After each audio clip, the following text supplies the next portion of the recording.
Dalam keheningan malam yang mendalam, di mana pikiran berbisik dan hati berbicara, kita mengumpulkan keberanian untuk menghadapi bayang-bayang yang mencoba menggoyahkan ketenangan kita.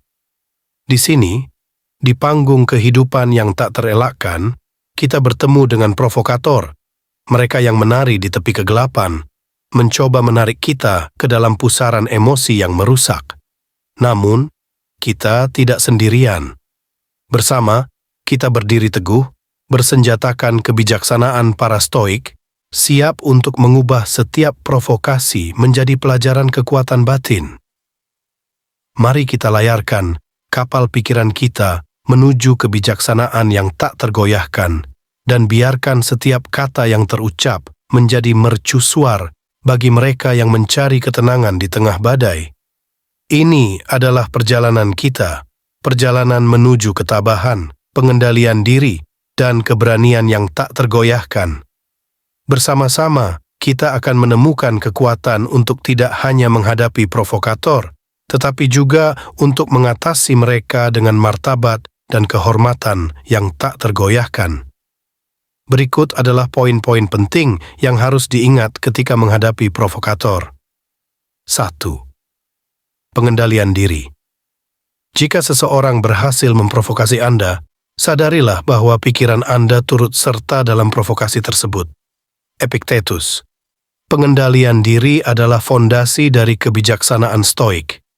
Ini bukan hanya tentang menahan diri dari tindakan impulsif, tetapi juga tentang memilih respons yang sesuai dengan nilai-nilai dan prinsip-prinsip kita. Stoicisme mengajarkan bahwa kita tidak memiliki kendali atas apa yang orang lain lakukan kepada kita, tetapi kita memiliki pilihan atas bagaimana kita merespons. Contoh, bayangkan Anda berada di sebuah pertemuan kerja, dan seorang kolega secara terbuka mengkritik ide Anda di depan semua orang. Ini adalah provokasi yang jelas, dan reaksi alami mungkin adalah merasa tersinggung atau bahkan marah. Namun, sebagai seorang Stoik, Anda mengambil napas dalam-dalam dan mengingatkan diri sendiri bahwa kritik tersebut tidak dapat menyakiti Anda kecuali Anda membiarkannya.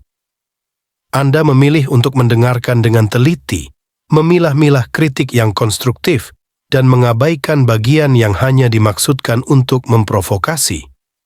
Dengan cara ini, Anda mempertahankan martabat dan ketenangan Anda, sambil tetap terbuka terhadap umpan balik yang mungkin berguna. Epictetus, seorang filsuf Stoik, mengatakan, "Kita memiliki 2 telinga dan 1 mulut, sehingga kita dapat mendengarkan 2 kali lebih banyak daripada kita berbicara." Ini mengingatkan kita untuk mendengarkan dan merenung sebelum bereaksi. Dengan mempraktikkan pengendalian diri, Anda tidak hanya mempertahankan kedamaian batin Anda sendiri, tetapi juga menunjukkan kekuatan karakter kepada orang lain. 2. Ketabahan. Yang terbaik adalah menganggap ringan kesalahan yang dilakukan kepada kita. Bentuk balas dendam yang paling menghina adalah tidak menganggap lawan layak untuk dibalas. Seneca. Seorang Stoik tidak membiarkan dirinya terganggu oleh perilaku buruk orang lain. Poin kedua, berkaitan dengan ketabahan dalam menghadapi provokasi dan tantangan. Dalam Stoicisme, ketabahan bukan hanya tentang bertahan dalam kesulitan, tetapi juga tentang memelihara ketenangan dan keberanian batin di tengah badai kehidupan.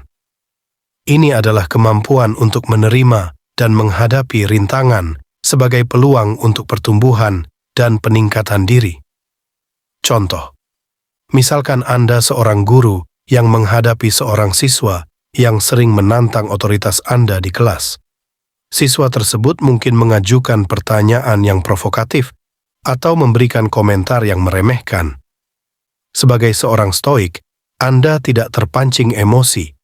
Anda memandang perilaku siswa tersebut sebagai kesempatan untuk mengajarkan nilai-nilai seperti hormat dan kesopanan. Daripada membalas dengan ketidaksabaran atau kemarahan, Anda menjawab pertanyaannya dengan tenang dan memberikan penjelasan yang mendalam. Anda juga menggunakan momen tersebut untuk menunjukkan kepada siswa lain bagaimana menghadapi perbedaan pendapat dengan cara yang konstruktif. Marcus Aurelius berkata, "Setiap kesulitan dalam hidup memberi kita kesempatan untuk berpaling ke dalam dan memanggil sumber daya batin kita sendiri. Ujian yang kita hadapi dapat dan harus memperkenalkan kita pada kekuatan kita. Dengan demikian, Anda tidak hanya mengatasi tantangan dengan martabat, tetapi juga memperkuat karakter Anda dan menginspirasi siswa Anda untuk melakukan hal yang sama." 3. Kebijaksanaan. Waktu yang terbuang sia-sia untuk berdebat tentang apa yang seharusnya dilakukan oleh orang baik. Jadilah orang baik itu. Marcus Aurelius. Fokuslah pada tindakan yang mencerminkan kebajikan, bukan pada kata-kata kosong. Poin ketiga berkaitan dengan kebijaksanaan Stoik, yang merupakan kemampuan untuk membedakan antara yang baik dan yang buruk, serta bertindak sesuai dengan pengetahuan tersebut. Kebijaksanaan Stoik melibatkan penilaian yang cermat terhadap situasi, memilih tindakan yang paling sesuai dengan kebajikan, dan menghindari tindakan yang didorong oleh emosi negatif atau impuls. Contoh, bayangkan Anda seorang pemimpin komunitas yang dihadapkan pada konflik antara dua kelompok.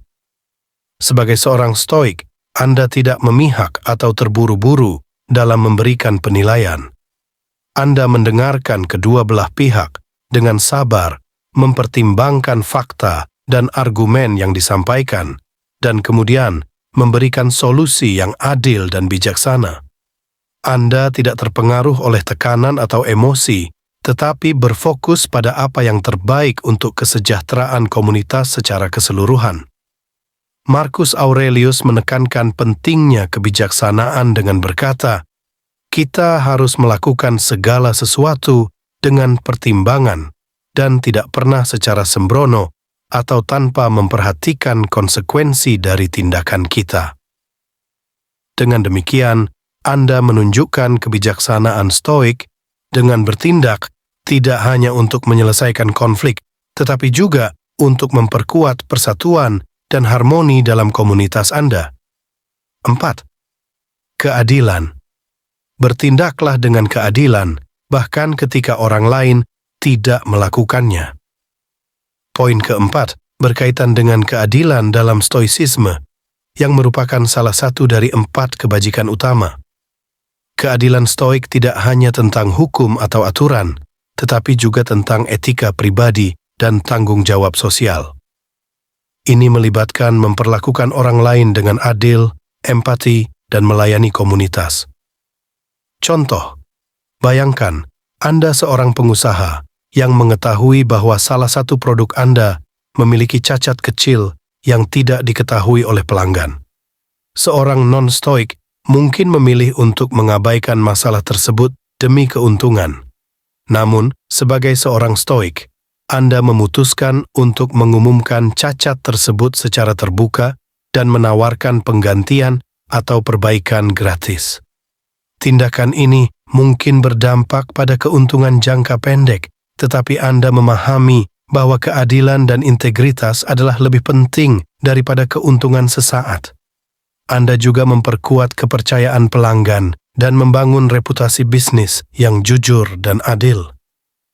Marcus Aurelius berkata, "Hanya lakukan hal yang benar, sisanya tidak penting." Dengan demikian, Anda menunjukkan keadilan Stoik dengan memprioritaskan kebaikan bersama dan memperlakukan pelanggan Anda dengan hormat dan integritas. 5. Kesederhanaan. Orang bijak adalah orang yang tidak bersedih atas hal-hal yang tidak dia miliki, tetapi bersukacita atas hal-hal yang dia miliki. Epictetus. Hargailah apa yang Anda miliki, bukan apa yang dicoba diambil oleh provokator. Dalam Stoicisme, kesederhanaan tidak hanya berarti hidup dengan sedikit, tetapi juga memiliki pikiran yang tidak terganggu oleh keinginan dan emosi yang tidak perlu. Ini sangat penting ketika berhadapan dengan provokator, karena memungkinkan kita untuk merespons dengan tenang dan tidak terprovokasi oleh tindakan mereka yang mungkin disengaja untuk mengganggu ketenangan kita. Contoh, bayangkan Anda seorang manajer di tempat kerja dan salah satu bawahan Anda sengaja mencoba memprovokasi Anda dengan komentar negatif atau sikap yang menantang. Sebagai seorang stoik, Anda memilih untuk tidak terlibat dalam permainan kekuasaan atau konflik yang tidak perlu. Anda menjaga fokus pada apa yang penting, menjaga ketenangan, dan mencari solusi yang konstruktif. Anda mendekati bawahan tersebut dan dengan tenang menanyakan alasan di balik perilakunya, menunjukkan empati dan kesediaan untuk mendengarkan. Dengan demikian, Anda tidak hanya menghindari eskalasi konflik, tetapi juga memberikan peluang bagi bawahan tersebut untuk merefleksikan tindakannya dan mungkin mengubah perilakunya. Marcus Aurelius mengingatkan kita bahwa kita harus menghadapi tantangan hidup dengan hati yang tidak terganggu oleh apapun, sehingga kita dapat bertemu dengan nasib baik atau buruk dengan tenang yang sama. Dengan mempraktikkan kesederhanaan dalam pemikiran dan tindakan, Anda menunjukkan kekuatan batin yang sejati dan kemampuan untuk menghadapi provokator tanpa kehilangan keseimbangan Anda. 6. Kerendahan hati. Tidak ada yang bisa membuat Anda kesal. Realisasikan ini, dan Anda akan menemukan kekuatan. Marcus Aurelius. Jangan biarkan ego Anda terprovokasi. Poin ke-6 dalam stoicisme adalah kerendahan hati. Dalam konteks menghadapi provokator, kerendahan hati bukan berarti merendahkan diri sendiri, tetapi mengakui batasan kita dan tidak membiarkan ego kita terprovokasi.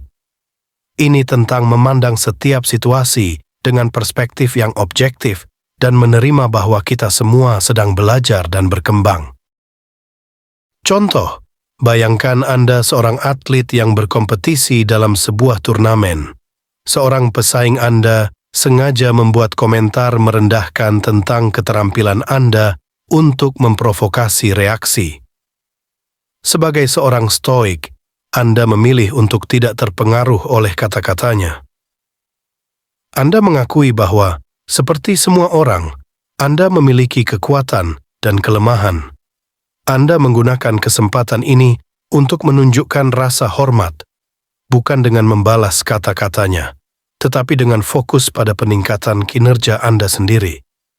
Anda menghargai kompetisi sebagai cara untuk menguji dan mengasah kemampuan Anda, bukan sebagai arena pertarungan ego. Seneca mengatakan, kita harus memberikan tempat untuk kesalahan orang lain.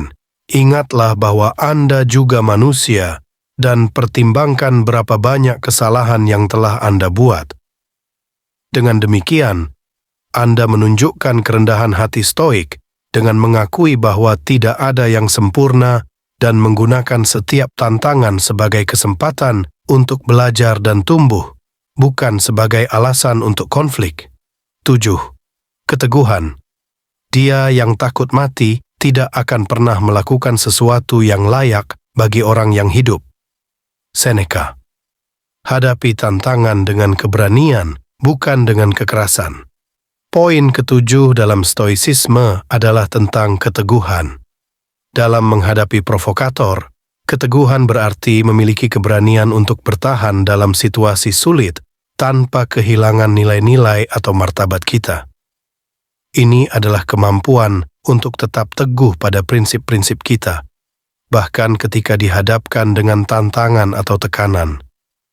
Contoh, bayangkan Anda seorang aktivis yang berjuang untuk hak-hak lingkungan. Anda sering dihadapkan dengan provokasi dari pihak-pihak yang berkepentingan yang mencoba mengintimidasi atau mendiskreditkan usaha Anda.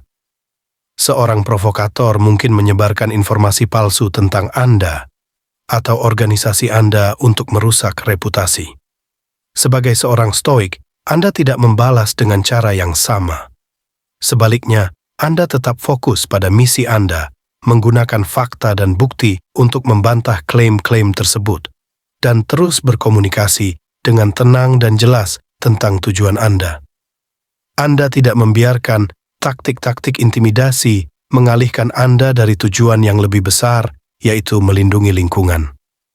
Marcus Aurelius mengajarkan kita bahwa untuk menjadi seperti batu yang terus-menerus dihantam oleh ombak, batu itu tetap tidak bergerak dan amukan laut menjadi tenang di sekitarnya. Dengan demikian, Anda menunjukkan keteguhan stoik dengan tidak hanya bertahan melawan provokasi, tetapi juga dengan mempertahankan integritas dan komitmen Anda terhadap keadilan dan kebenaran. Dengan memegang teguh prinsip-prinsip ini, kita dapat menghadapi provokator dengan cara yang mencerminkan kebijaksanaan dan kekuatan batin yang mendalam. Kita menjadi saksi kekuatan batin yang tidak terlihat, namun tak tergoyahkan, sebuah perasaan kita yang bersama-sama mengatasi tantangan dengan ketenangan dan kehormatan. Seiring langit malam yang merangkul bintang-bintang, kita menutup perjalanan kita dengan hati yang lebih tenang dan pikiran yang lebih jernih. Di hadapan provokator, kita telah belajar bukan hanya untuk bertahan, tetapi untuk berkembang. Bukan hanya untuk menghadapi, tetapi untuk memahami. Kita telah menemukan kekuatan dalam ketenangan dan keberanian dalam kesabaran. Kita adalah pematung dari nasib kita sendiri, mengukir kebijaksanaan dari batu ujian kehidupan. Dengan setiap pukulan palu, kita membentuk karakter yang tak tergoyahkan, sebuah monumen bagi ketabahan dan kehormatan. Biarkan pesan-pesan ini menjadi inspirasi bagi Anda. Pengendalian diri adalah seni yang mengubah provokasi menjadi peluang untuk introspeksi. Ketabahan adalah perisai yang melindungi kita dari panah-panah kata yang tajam. Kebijaksanaan adalah cahaya yang menerangi jalan kita melalui kabut keraguan. Keadilan adalah kompas yang menuntun kita menuju tindakan yang benar. Kesederhanaan adalah kunci yang membuka pintu kedamaian batin. Kerendahan hati adalah jembatan yang menghubungkan kita dengan sesama. Keteguhan adalah akar yang menancapkan kita pada prinsip-prinsip kita. Tidak peduli seberapa keras angin berhembus. Semoga Anda berjalan dengan ringan, bebas dari beban emosi yang tidak perlu, dan semoga Anda selalu menemukan kekuatan untuk tersenyum di hadapan provokasi. Ingatlah, dalam setiap tantangan terdapat pelajaran, dan dalam setiap pelajaran ada kesempatan untuk menjadi versi diri yang lebih baik. Terima kasih telah bersama kami dalam perjalanan ini. Semoga Anda terinspirasi, dan semoga kebijaksanaan stoik selalu menjadi panduan Anda. Sampai kita bertemu lagi, semoga Anda selalu berada dalam kedamaian dan keharmonisan.